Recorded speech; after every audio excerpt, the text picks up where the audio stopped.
आपने देखा होगा कल बरेली के अंदर हो मौलाना भूल गया कि शासन किसका है। अब उत्पातियों और उपद्रवियों को पता लगेगा कि 7 पीढ़ियां याद आएंगी उनको। कभी कभी बुरी आदतें जाती नहीं लोगों की, तो उसके लिए उनकी डेंटिंग पेंटिंग करवानी पड़ती है कायदे से। हमने कहा जाम नहीं होगा, कर्फ्यू भी नहीं लगेगा, लेकिन कर्फ्यू का सबक तुम्हें ऐसा सिखा देंगे कि तुम्हारी आने वाली पीढ़ी दंगा करना भूल जाएगी। दंगे होते थे, दंगाइयों को मुख्यमंत्री आवास में बुला के सम्मानित किया जाता था, दंगाइयों की अवभगत होती थी।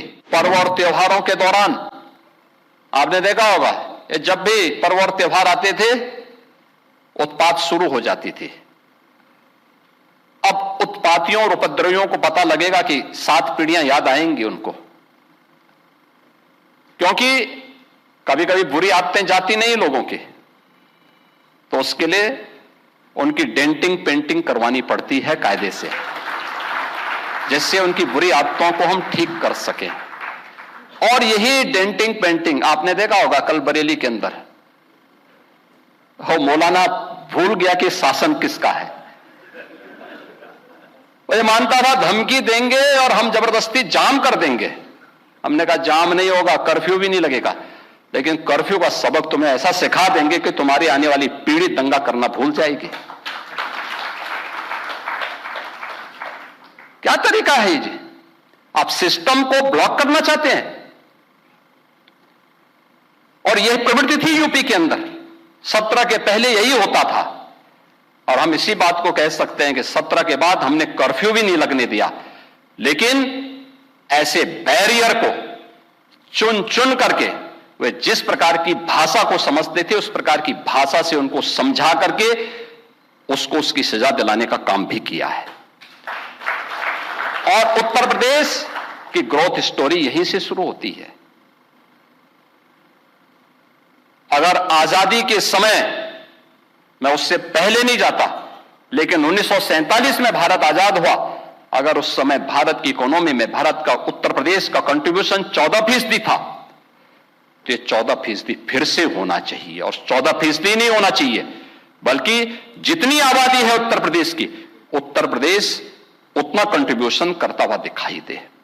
ये हमारा राष्ट्रीय धर्म है और दायित्व भी है, और उसी के तहत ये सब कार्य योजना बन रही है। उत्तर प्रदेश के अंदर इंफ्रास्ट्रक्चर अच्छा हो, 17 के पहले कोई कल्पना भी नहीं करता था। आज देश के अंदर 55% एक्सप्रेस वे उत्तर प्रदेश के पास है। सबसे अधिक सिटी में मेट्रो का संचालन उत्तर प्रदेश कर रहा है। 17 के पहले 2 एयरपोर्ट पूरी तरह क्रियाशील थे, लखनऊ और वाराणसी। गोरखपुर और आगरा आंशिक रूप से क्रियाशील थे। गोरखपुर में एक फ्लाइट आती थी, कभी भूल से आ गई, हम लोगों को ट्रेन से दिल्ली जाना होता था। आप सोचो 14 घंटे की हमारी जर्नी हुआ करती थी। बहुत इमरजेंसी में कोई होगा तो मुझे गोरखपुर से लखनऊ 6 घंटे बाई रोड आना पड़ता था, फिर यहां से मैं फ्लाइट पकड़ता था दिल्ली के लिए। आज गोरखपुर से 14 फ्लाइट चल रही हैं, 14 फ्लाइट देश के अलग अलग सिटी को जोड़ रही है। 16 एयरपोर्ट हमारे आज के दिन पे क्रियाशील हैं।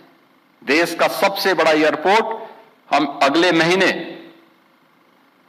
देश को समर्पित कर रहे हैं, नोएडा इंटरनेशनल एयरपोर्ट। यानी ये उत्तर प्रदेश वही है जो पहले बीमारू था। बीमारू था नहीं, बीमारू बना दिया गया था। बीमारू मानसिकता वालों ने इसको बीमारू बना दिया था। ये बीमारू मानसिकता वही है जो परिवारवाद और जातिवाद है, ये बीमारू मानसिकता है। और इसी बीमारू मानसिकता ने उत्तर प्रदेश को बीमारू बना दिया था। परिणाम क्या था?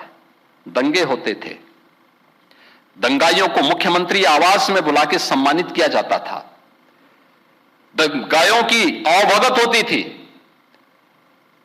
और पेशेवर अपराधी और माफियाओं के सामने सत्ता सैल्यूट करती थी, और सत्ताधारी लोग उनके कुत्तों के साथ हाथ मिलाया करते थे। आपने वो दृश्य देखे होंगे, कैसे सत्ता का मुखिया एक माफिया के कुत्ते से हाथ मिलाकर के अपने को गौरवान्वित महसूस करता था। ये स्थिति थी। आप अनुमान करते हैं उत्तर प्रदेश के लोगों को इन्होंने सुरक्षित किया था? ये सुरक्षित करते? हर जिले के अंदर एक माफिया दे दिया था और हर माफिया को जिले के अंदर पैरेलल समानांतर सरकार चलाने की पूरी छूट दे दी थी। आज परिणाम क्या था? 17 में आते बते उत्तर प्रदेश न केवल बीमारू था बल्कि उत्तर प्रदेश के नागरिकों के सामने पहचान का संकट भी था। हर व्यक्ति अपनी पहचान के लिए मोहताज था। ना बेटी सुरक्षित, ना व्यापारी सुरक्षित। खेतीबाड़ी चौपट, किसान आत्महत्या करता था। नौजवान की नौकरी पर सेंध लगती थी, उसकी नीलामी होती थी। चाचा भतीजा दोनों वसूली के लिए निकल पड़ते थे। वसूली का गैंग चलता था। ट्रांसफर पोस्टिंग में इनके दलाल बोली लगाया करते थे। और आप भी देखते होंगे जब हम ट्रांसफर पोस्टिंग करते हैं तो आज भी उनकी पीड़ा झलक उठती है। कैसे हम लोगों ने उनके उस अनैतिक अवैध व्यापार पर कैसे प्रहार किया है। उनके सभी चेले चपाटे किस प्रकार से चिल्लाते हुए दिखाई देते हैं। हर एक मामले में आज आप देख सकते हैं world class infrastructure Uttar Pradesh के पास। एक्सप्रेसवे नंबर 1 पर, रेलवे का नेटवर्क नंबर 1 पर, मेट्रो नंबर 1 पर, एयरपोर्ट एयर कनेक्टिविटी नंबर 1 पर, देश की पहली रैपिड रेल उत्तर प्रदेश में, देश का पहले इनलैंड वाटरवे उत्तर प्रदेश में, एमएसएमई का सबसे बड़ा बेस उत्तर प्रदेश में। और उत्तर प्रदेश आज फिर से गन्ना उत्पादन और चीनी उत्पादन में देश के अंदर नंबर 1 पर, इथेनॉल उत्पादन में नंबर 1 पर, खाद्यान्न उत्पादन में नंबर 1 पर, सबसे बड़ी युवा आबादी का राज्य होने के साथ साथ सबसे अधिक नौकरी भी देने वाला राज्य बन चुका है।